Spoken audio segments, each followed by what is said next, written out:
Welcome to Happily Ever After, the podcast where we talk about life's big stories. From great sex to sexual trauma, breakups and breakdowns, icky secrets and happy endings. It's the stuff that makes us human, and boy do we cover it all. I'm your host, Hannah Harvey. I'm a writer and a parenting blogger at mumsdays.com. That's mumsdays.com. I would be very grateful if you could subscribe and leave a review, because it means more people can find the podcast. And I also really love hearing from you, so please contact me through Instagram at mumsdays with all your stories of life and any thoughts you might have on the episode or even questions you want answering. You can find all the details from this episode in the show notes. Hello and welcome to Happily Ever After with me, Hannah. And today I'm joined with Katie. Hello. I bet you're wondering why you're here, aren't you? A little bit. Beautiful. So I've been away and I haven't seen Katie for ages, and I've got like a whole bunch of things I want to talk to you about. Lovely. But nice to have a catch-up. So we're just having a catch-up, basically. Okay, the first thing on my mind, so I've come back from a holiday and I'm like, I need to get on with the rest of my life. And one of the big things is I need to buy a house. Right, that's a biggie. I'm really putting it off. Yeah. Why? What's in your way? It feels really grown up and I don't actually know what I'm really looking for. Yeah. Like, do you have it in your head an idea of your, like, what your dream house would be, but also what you'd be happy with? Do you have those two things? Are they clear to you? No, definitely not. Do you have that? No, that's what I was like. I wanted to check with you. I'm like, is it weird that I'm not sure what I'm looking for? No, because I think if you go in with expectations like that, then you're never going to find the dream home and what you're happy with. Right. So coming at this from the point of view of manifesting, yes, which I have talked about before, and I try not to talk about it because it's a bit like everybody's talking about it. Yeah. And I'm not that religious with it anymore. Like, definitely in the past I used to do it a lot. It's like probably even just a coping mechanism. But I have found that when I'm clear about what I want, it comes to me much easier. Yeah. So like this house that I'm currently in, at the time I was really into manifesting, and I was like, right, I want to live in this particular place right by the sea, and it needs to be this size, like 3 bedrooms, whatever. And I literally emailed every estate agent going saying, this is what I'm looking for, I just want to rent. The next day, like they were all like, ha, you'll be lucky. Yeah. The next day, literally, I met a friend for coffee and she went, oh, my house that I'm literally sitting in now is now available. It was well within my budget. It was exactly what we needed. And I was a bit like, oh, but it's not where I wanted. The universe has got it wrong. Yeah. But actually, this is exactly where I needed to be. Yeah. I think there's an element of that as well. Like, of just letting it happen, you know? Yeah. Like letting the place that you end up be the place that you are meant to be in. Yeah, exactly. Yeah. But I guess I'm scared to start because my budget is going to need them all. Yeah. And in my head, I'm like, right. So obviously, you've seen what my old house used to look like. Big house on the hill. We made it look beautiful. It was finished the day that it went on the market, and I never got to fully enjoy it. But equally, I'm like, I don't think that was my dream anyway. Yeah. And I envisaged myself in like just a quirky little maisonette, maybe above a shop, like a nice shop, not like fish and chips. Fish and chip shop, or I'm thinking like what's it called? An off license. Oh yeah, a place that's going to be open all night. I don't want that. I want to be above Bellwoods or something like that. Hannah's house above the office. Stopping for a it's six so pack quirky. On the way up. Back of tabs. So that's what I think I want, but you know when you're like, I'm so stuck in, is it because I'm rebelling against everything else and I'm trying to, I don't know, be the exact opposite? Or is it genuinely that I'm like, yeah, like I feel like I don't need a garden. No. I want to have as small a place as possible so that we can keep the bills to the minimum, because I just want to travel. Yeah. And explore and do fun things with my kids that way. But then I'm also like, like Ruben's new bedroom in at his dad's house is like this lovely massive place.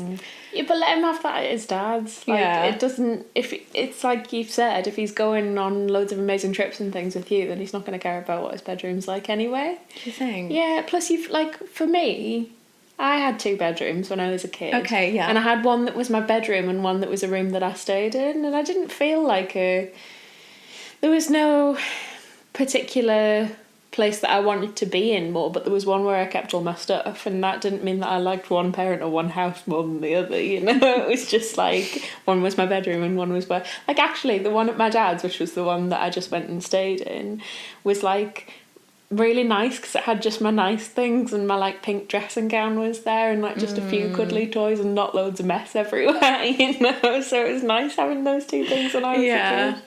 Didn't mean that one of them was any less than the other one. Yeah. I think you tend to have one place anyway, even if you do have 2 bedrooms. Yes, I see what you mean. I guess the difference for my kids is that they are literally 50-50 between me and their dad. True. But I think as long as it's a happy home that's filled with love, it really doesn't matter. I agree. I totally agree. And I think Kath will help me get rid of some of my clutter. Yes, Because I'm like, if I downsize, that's going to be tricky. Yeah. Because I've got a lot of stuff in it. Do you not think you might be putting it off because once you get the ball rolling, you've then got to move house, and that's a huge thing? Yeah, there is that too, isn't there? If it was me, I'd be putting it off, especially like if you're happy with where you are. You know, it's hard to then go, okay, got to start this journey on finding somewhere that's potentially going to be smaller and require a lot of effort to get into. I understand. And I want to be there for like as long as humanly possible. Yeah. Like I want this to be the place where we put down roots. And so I suppose when you put it like that, it's a bit of a fucking big deal. It is a big thing. It's a really big thing. They say that it's like one of the most stressful things you can go through, along with bereavement and divorce. So there you go. I think maybe it was you that told me that. I probably did. I think it was on the last podcast. Yeah. I'm glad you listened. Yeah, I do. Katie listens because she does all the editing. I do. I listen to the podcast a lot of times. A lot of times. It's just a lovely job. Yeah, thanks. So, right. I think this actually leads into my next thing. So I was going to tell you about, like, sorry to be this person. Oh no, what's coming? You know, when someone's like, I had this crazy dream, and then it goes on for 100 years, and you're like, fuck me, this is the most boring thing. I'm going to do this to you. Yeah, and on a podcast as well. So yeah, everybody you are else has welcome. to listen. But I think this is important because it kind of ties in with the becoming a grown-up. And the other thing about this is I've had this conversation with Natalie, my lovely yoga lady, who's refusing to come on the podcast.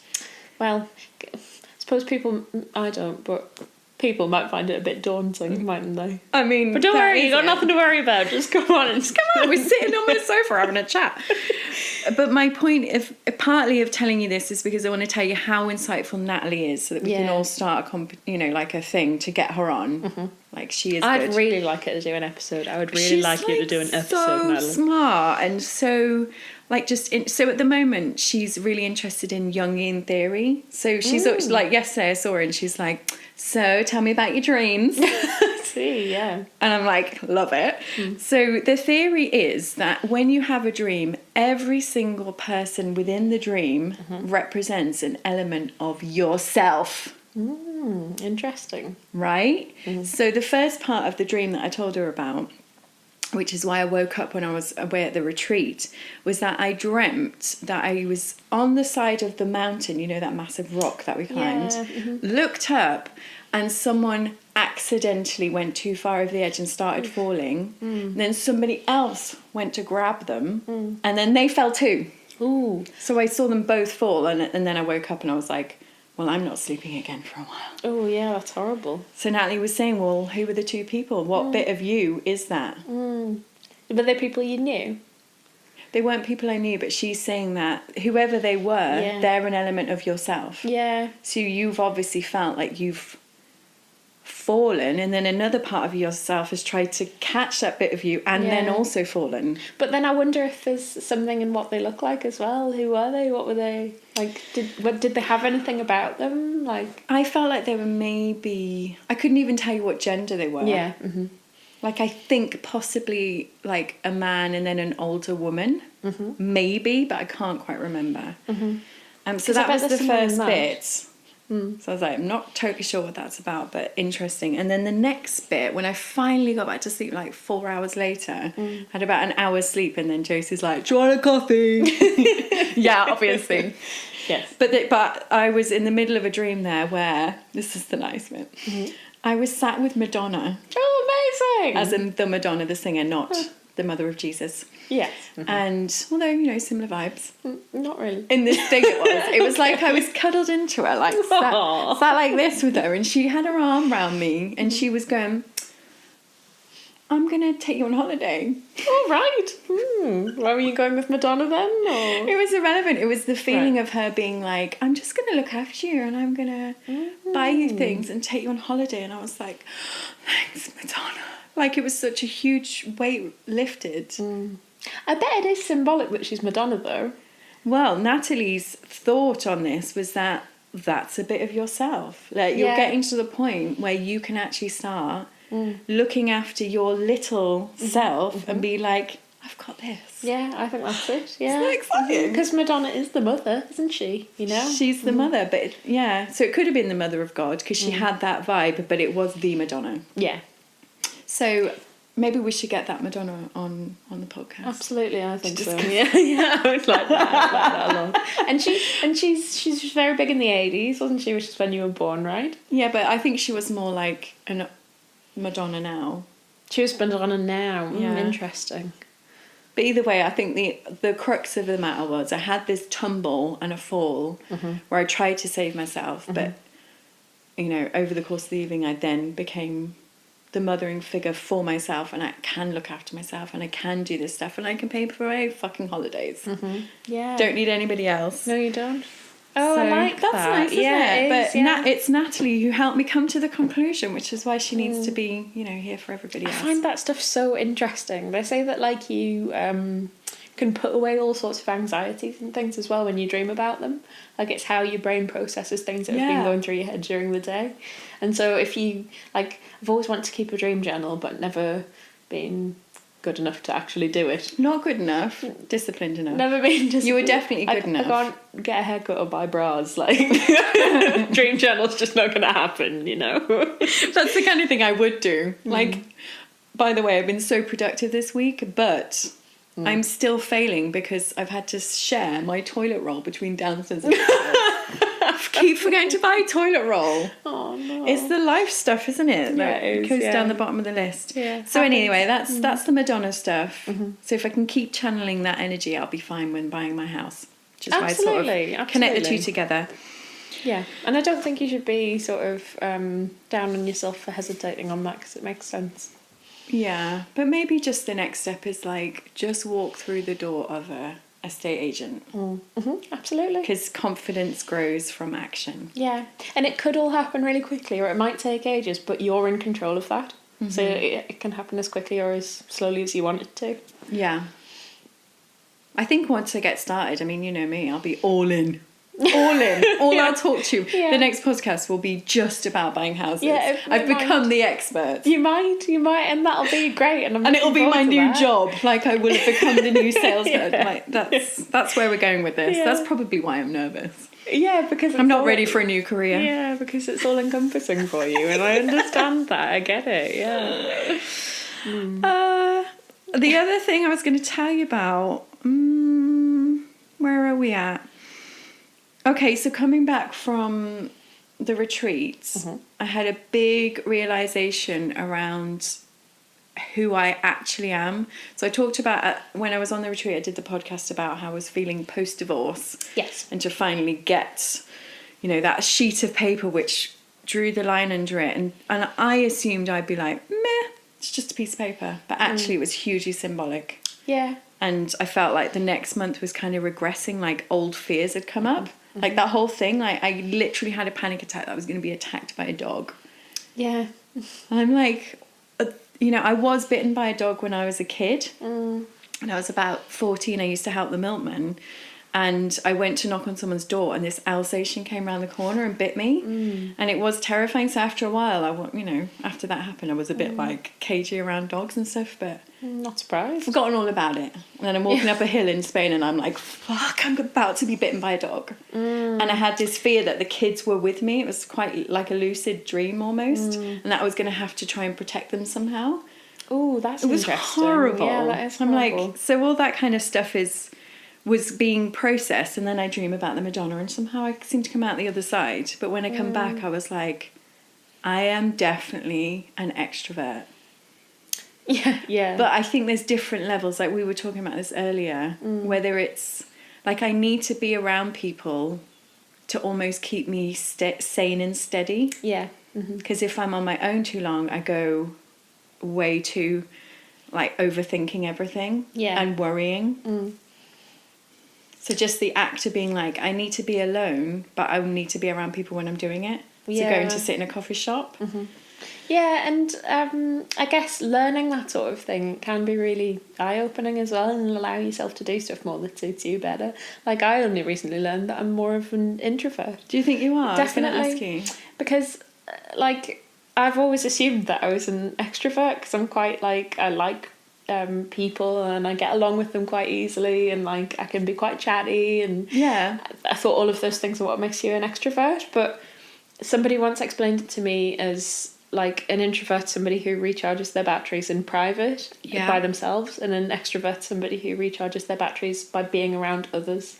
And I'm definitely the former, you know. I definitely need alone time in order to, like, come back to who I am, you know. Whereas some people, and I can't even, now that I think about it, I'm like, I can't even imagine this recharging my batteries, like being with other people. Like, it exhausts me for some reason. But I guess that's just the difference between the two, isn't it? Yeah. Like, it definitely exhausts me if there's a big group. Yeah. Like, being on the retreat was interesting from that point of view, because I'm like, I really valued more than anything the interactions one-on-one. Yeah. Like, that fully... I just love it. Getting to know someone, I'm like, tell me all your secrets now. And we'll, Yeah, I like that as well. go through your dreams and all that kind of stuff. Let's try and work out who we are together. Yeah. Like, I love all that. But the bigger groups, I find that, I think especially now I don't drink. Yeah. Like, I would have been the loud dickhead at the end of the table, wanting everybody's attention. Whereas now I'm like, oh, I think I'm done with this. Yeah. But I'd be happy sitting on a table on my own. Yes. And still being around surrounded by people. Yeah. I think it is different though. Like, so I think it's still being extrovert if you like to be around people.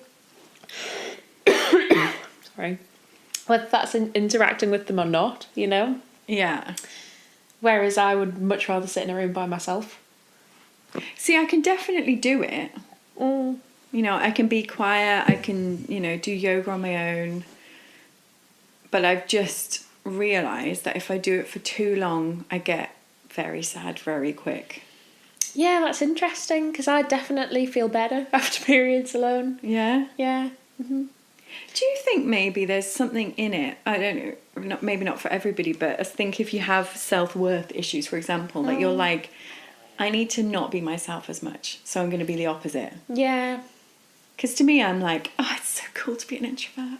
I wish I was an introvert. Do you think? Yeah, like, you could just sit at home and, like, read books and be so relaxed in your own company, and I'm like, No, I know, but I would much prefer to, and this is just like, you always want the thing that you don't have, but I would much prefer to be the kind of person who could be with people or surrounded by people all the time and just not be, for me, like, it really takes it out of me, and so I can't do too much of it, otherwise I get exhausted. And I would love to just be able to see people all the time and be, like... I couldn't interact with people all the time. Yeah. Like, being somewhere surrounded by life bustling around me, that recharges my batteries. Sitting with people who I have to interact with all the time is tiring. Yeah. Like, it's lovely for, for a couple of hours, for 3 hours, whatever. But after a while, you're like, okay, I'm going to go sit over there. Yeah. I know. Not because I don't like them. It's just because you get tired, don't you? Yeah. I've run out of crack. Yeah. That kind of thing. But for me, even one-on-one, or like, so I think it's like to do with whether you like to be around noise and things or not. Like, for me, the second that I work in a shop, and so the second the shop closes, if there's any jobs that I've got to do and things, I turn the music off immediately, and I don't often listen to things just in the background. Like, I never have anything on in the background because I think I quite like things to be quiet. Yeah, that's the same for me. I noticed when I first started seeing the art teacher, I was like, wow, he's always got music on. Yeah. And whereas I like never that. have music on unless I'm in the car or walking. Yeah. Like, I would never be like, oh, where's my speaker? I have got one, and I do occasionally put it on, but it tends to be if he's here. Yeah. But like, so if I was sat in a coffee shop, like not necessarily interacting with people, but being around them, I would find the noise too much. Like, I would feel really relieved when... I wouldn't necessarily realise it at the time, actually, but when I walked out of the coffee shop, I'd feel really relieved that I was away from the noise and the people. So I guess that's kind of the difference. It's an interesting one. It's really not what I used to think it was. I'm still working it out. Yeah, same. I think Definitely. I am as well. But yeah, I certainly find that... I think it's just helpful to know, isn't it? Like, if you feel yourself going into a shitty mood, being like, oh, I'm going to go sit in the coffee shop down the road just to, like, get their energy. No, I don't really want... I don't mind chatting to people, but... It's fine if I'm just sat on my own, which is another thing that I would never have done if I wasn't sober. Yeah. I think in the past I would have been like, I can't sit on anywhere on my own. That's like what sad losers do. Yeah, oh, that's never bothered me. Has it not? Well, like, no, I've always really worried about how that would look. Oh, no. And I wouldn't have had the confidence. And maybe as well I would have been like, instead of feeling like, oh, I'm feeling that void, I'm going to go sit and recharge my batteries in a coffee shop, I would have gone, who can I find to drink with? Yeah, exactly. Yeah. And you'd make plans with somebody, whereas now you know that you don't need the plans to recharge. You can just be around people. Yeah, but I didn't know that until, like, last week. Yeah. I know, I think I'm still figuring it out as well, because sometimes it's better for me if I go out and do things. Like, sometimes I don't want to do it, and then if I find when I have gone and done it, I feel better afterwards. I think especially if you are introverted and you're like, oh, I really should go to yoga and there's going to be people there or whatever, that's quite a big ask. Yeah. Whereas I'm like, I need to go there. Yeah, like I would actively avoid stuff like that, but then feel better once I've done them. Yeah. So there must be an element of that is good for me as well. I think you do have to push yourself to do things. Yeah. And it must be a scale for everybody. Like, I think nobody's completely solitary or needs to be in company all the time, are they? So yeah. Like, it's lovely to be on your own for a bit, but for me, I'm like, gonna keep an eye on that one.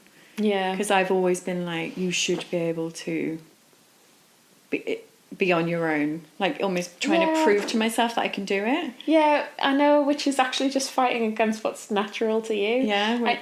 I used to feel like I had to go out and do things because that was who I was. Like, I'm a sociable person. Yeah. And so I need to go out and make plans and do stuff with people all the time because that's what I'm good at, and that's who I am. If you think about, like, your career in London and everything, it was all about being out, the social life, the gigs, the music. Oh, and I think actually I needed to just give myself a little bit of time by myself as well. Should have been like, I'll organise it for you. Exactly. But I'm going to go home tonight. Yeah, that's when I thrive, actually, when I organise stuff for other people that I don't actually have to go to. Perfect. Love it, yeah. Just do that. Yeah. Just do that. And don't feel guilty. I know, yeah. So it's letting yourself off for being an introvert or extrovert, isn't it? Yeah. Definitely. Okay. So that was the other thing I wanted to cover. And then I wanted to talk to you about, well, I had an interesting chat with my dad. All right, okay. I'm fascinated by your dad. Oh, he's so interesting. So I took him out for lunch yesterday because it was his birthday back in April, but I was in Madrid. Yeah.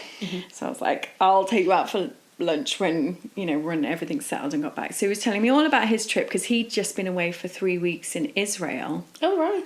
So I was hearing all about that and it was totally fascinating. Like, for example, this is an aside to what I was going to tell you. Bethlehem was on one time zone and Jerusalem was on another time zone. And they're literally next to each other. So he was like an hour behind. So Jerusalem, I think, if this is the right way around, had moved ahead just like we have for the British summertime. So it moved an hour ahead and Bethlehem had not. How weird. So he was organising meetings with people and getting completely confused about whether he was going forwards or backwards and knowing what time anything was. And he was just like, so I had to be super like agile and just problem solve all the time. Wow. I was like, that's weird. Yeah, but anyway. I don't know anything about that part of the world. I had a great time. If you ever want a tour guide, that's very based on the history of Christianity in the area.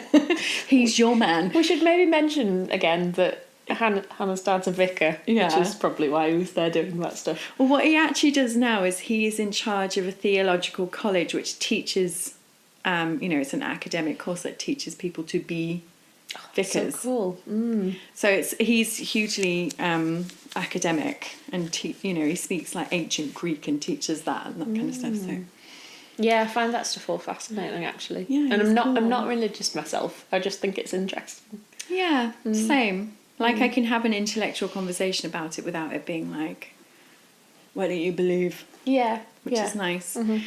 So yes, the thing that he did bring up was that he was concerned about my relationship. Oh no!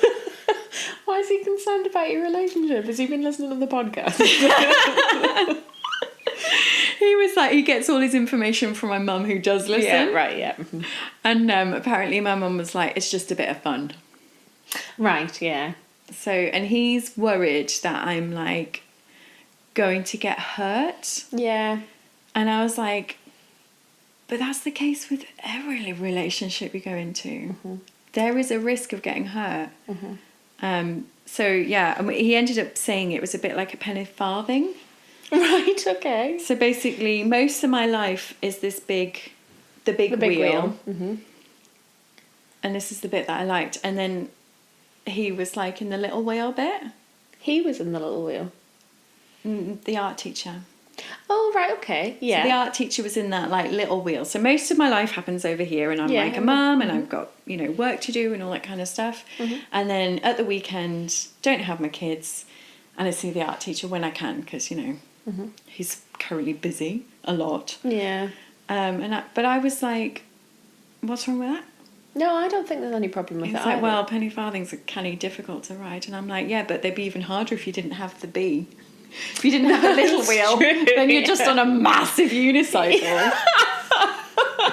Yeah, that's true. And he's like, but how? I want him to be more involved in the rest of your life. And I was like, but I don't want him to be. I know. I guess you've got to try and work out how much of that is like wise person giving you life advice and how much of it is sort of like not as up to date views necessarily, maybe from a male perspective, Yeah, maybe. Because that's the kind of thing dads worry about, isn't it? Like daughter getting a heart broken. Yeah, and it's like, well, even if I do, this is another Natalieism. So whenever I'm about to make interesting choices, she'll be like, well, whatever happens, we'll get through it. Yeah, I agree with that. You get hurt, you've been hurt before, we'll get through it. Yeah. Go and make the mistake if you need to. It's obvious that you still have lessons to learn. So if you're going to go make an old mistake, in my view, you'll get over it and it'll be okay. Yeah. And I think that's right. Like, I really look up to my parents, and I think you do as well. And so when they say something like that, it can be quite, like, challenging because you're like, oh no, I have to change everything that I'm doing now because my or parents get defensive. Says this. Yeah, or get defensive. Because you take it seriously what they say, and it's got to be considered. So I think that's natural to go, oh, I'm like, is what he says got any weight to it? But also you've made this decision yourself and you're a grown-up. Well, do you know what I really enjoyed about it was the fact that it didn't get heated at all. And I was able to go this is what I want at the moment, and at some point maybe the little wheel will get bigger Yeah. and the big wheel will get littler and it'll be like a bike. I don't know where it's going or what the future holds, but none of us do. He could be making all the promises in the world and it still go wrong. That's he true. could also be putting lots of pressure on me to be like, why haven't you introduced me to your kids? Yeah. Like, what does it mean? What you're trying to tell me? Am I not important to you? Definitely, and there's loads of people who would be doing that. There's loads of people who would, and yeah, because he's mentioned it that his friends are a bit like, why have you not met her kids? And I'm like, yeah, my kids have got shitloads going on in their lives. Yeah, I also think you need to be like really invested in somebody to take it to that level. Otherwise, like it can have a knock-on effect on the kids. Like, and they're both moving schools in September. Their dad's just moved house. I'm about to move. Well, not about to move house. We all know where that's going. At some point soon, they know we are moving. Like, there's a lot going on in the next year that I just want them to feel settled. Yeah, and I feel like I'm justifying it to the world again. But it's more that I'm thinking out loud and making sure that it's right. Yeah. Because also, he probably doesn't want to meet my kids anyway. No, and then that's a different conversation. Yeah. And I also just think, like, if you're happy with this, like, I'm sure that the reason for a lot of people to introduce their kids to their new partner is because they want you to all be part of the same happy family that's going to be together for the rest of your lives. And that's the way that you want to live as a family unit, which is just not where you're at, is it? So I am Madonna. Yeah, you are Madonna. I am looking after myself and my little island. Yeah. So I think that's probably a nice way to end. Yeah. But that's not what I'm after right now. No. So, and we don't need it. No. And I think a lot of relationships can start quickly after heartbreak because you just feel so fucking insecure. Yeah, definitely. And you're like, please tell me I'm pretty and smart, going back to dating online things and not feeling alone, because it's not fun. No. But we are capable and we can do these things on our own. And it's nice getting the, I don't know, like the odd little thing where you're like, oh, I've just bought a house. Yeah. And it's just you and you've done it. I've actually done that as an actual grown-up at the age of 40. Yeah, I know. But, like, so, and you don't need anybody else to do that with you, you know? No. You can do that by yourself. But maybe that's the final piece of the jigsaw for me, is to be like, have the confidence just to crack on and do that. But will you come and like look around houses with me? Of course I will. I would absolutely love to.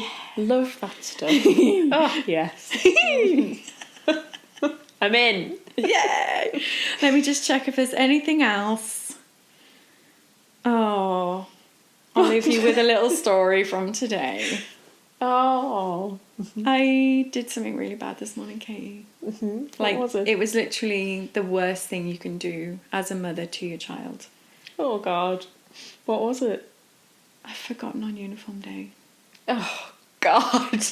Oh, no. His little face when we pulled up, we were both like, oh my God. What did you do? That is literally the thing that makes me feel...